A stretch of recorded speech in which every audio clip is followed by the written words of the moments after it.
उत्तर प्रदेश की राजनीति में मंगलवार को समाजवादी पार्टी के राष्ट्रीय अध्यक्ष और पूर्व मुख्यमंत्री अखिलेश यादव ने बीजेपी पर कई मुद्दों को लेकर तीखा हमला बोल दिया। शिक्षा प्रतियोगी परीक्षाओं में कथित गड़बड़ी, छात्रों के प्रदर्शन और राम मंदिर से जुड़े चंदे के मुद्दों को लेकर अखिलेश यादव ने सरकार पर गंभीर सवाल खड़े किए। उन्होंने कहा कि इन मुद्दों पर संसद में चर्चा होनी चाहिए और सरकार को जवाब देना चाहिए। मीडिया से बातचीत के दौरान अखिलेश यादव ने कहा कि शिक्षा परीक्षा और राम मंदिर से जुड़े मुद्दे अलग अलग दिखाई दे सकते हैं, लेकिन उनके पीछे एक ही तरीके की राजनीति दिखाई देती है। उन्होंने कहा कि इन सभी विषयों पर सदन में खुलकर बहस होनी चाहिए। अखिलेश यादव ने संसद में चल रहे गतिरोध को लेकर भी सरकार पर निशाना साधा। उन्होंने कहा कि जिन मुद्दों पर अब चर्चा की बात कही जा रही है, उन पर एक सप्ताह पहले भी चर्चा की जा सकी है।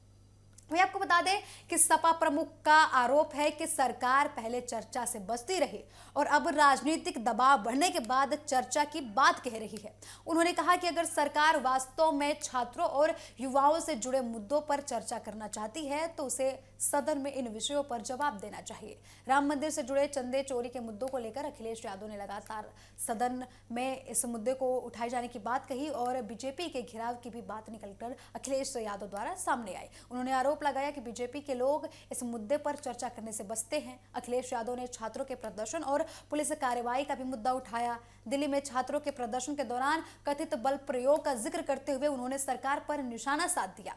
उन्होंने कहा कि जिन लोगों ने छात्रों पर लाठियां चलवाई, उन्हें ये याद रखना चाहिए कि ऊपर वाले की लाठी में आवाज नहीं होती। अखिलेश यादव के इस बयान को लेकर काफी ज्यादा राजनीतिक माहौल गर्म होता हुआ दिखाई दे रहा है। उन्होंने बीजेपी पर हमला बोलते हुए कई आरोप भी लगा दिए। उन्होंने बोला कि बीजेपी के लिए धन ही धर्म बन गया है। हालांकि छात्रों पर हुई कार्रवाई और उससे जुड़े आरोपों को लेकर सरकार और विपक्ष के बीच लगातार खींचातान देखने को मिल रहा है, बयानबाजी देखने को मिल रही है। सत्ता पक्ष का यह कहना है कि कानून व्यवस्था बनाए रखने के लिए आवश्यक कदम उठाए गए, जबकि विपक्ष छात्रों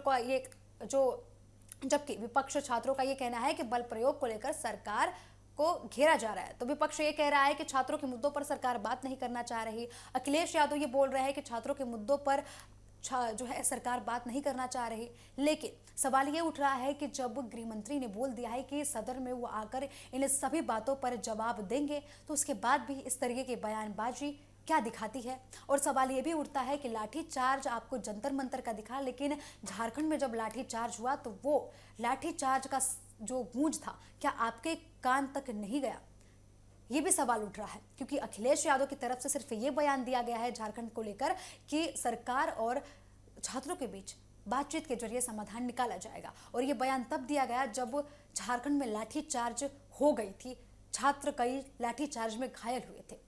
तो इस पर भी काफी ज्यादा सवाल लोग उठा रहे हैं। वही आपको बता दें कि बसपा नेता आकाश आनंद द्वारा अखिलेश यादव को अंकल कहकर संबोधित किए जाने पर भी सपा प्रमुख ने प्रतिक्रिया दी है। उन्होंने कहा कि अगर कोई बड़ा राजनीतिक मुद्दा नहीं मिलता है तो अखिलेश यादव को घेरने की कोशिश की जाती है। उन्होंने बोला कि उनके पास कोई राजनीतिक मुद्दा नहीं था तो उन्होंने मुझे अंकल कह दिया। उन्होंने बोला कि लड़ाई नीतियों पर होनी चाहिए, ना कि किसी भाषा के प्रयोग पर होनी चाहिए। उन्होंने केंद्र और उत्तर प्रदेश की बीजेपी सरकार पर निशाना साधते हुए कहा कि असली सवाल रोजगार, शिक्षा, आरक्षण से जुड़ा होना चाहिए। उनके मुताबिक इन मुद्दों से ध्यान हटाने के लिए दूसरे विषयों को सामने लाया जा रहा है। सपा प्रमुख ने आरक्षण और शिक्षा व्यवस्था को भी लगातार सवालों के घेरे में रखा। उन्होंने बीजेपी सरकार को इन मुद्दों पर भी घेरने की कोशिश की।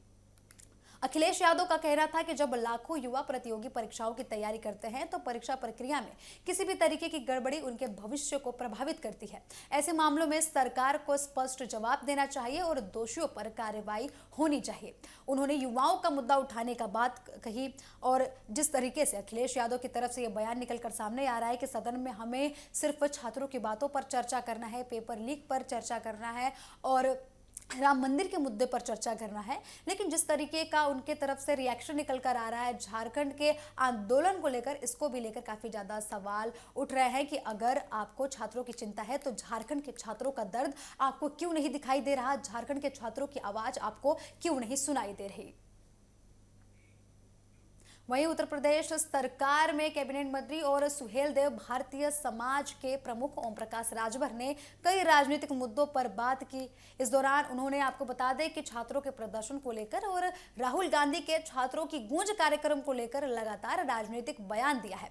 अखिलेश यादव की राजनीतिक और अल्पसंख्यक पीडीए